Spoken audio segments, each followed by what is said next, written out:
Welcome to the Slop Farm. Enjoy the video. You start by priming your visual system. Keep your head up and eyes level so you see court spacing immediately. Once done, do 2 minutes of tracking, follow a finger, then a tossed ball, so your eyes and neck coordinate. Make sure lighting and a 20 to 30 foot visual field are clear. This reduces micro adjustments. From the first rep, focus on using your eyes to locate teammates and defenders, not the ball, and begin moving with that awareness. You now build scanning habits. Use a 3-second cycle. Check the rim, glance to teammates, read defenders, then back to the ball.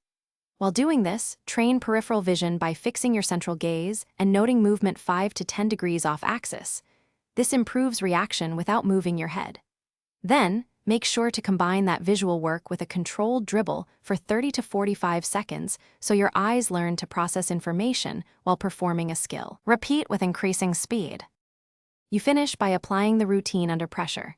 Use a 2-word visual cue like rim, check before every shot, or pass so your eyes have a purpose. Once comfortable, add a defender or time constraint to simulate game stress and force cleaner scans. Make sure to keep cues short and consistent so they transfer to games. If your focus drifts during play, stop briefly, reset with 3 deep blinks, 1 tracking rep, and resume. This single troubleshooting step restores visual clarity fast. Thanks for watching. Consider subscribing if we helped you today.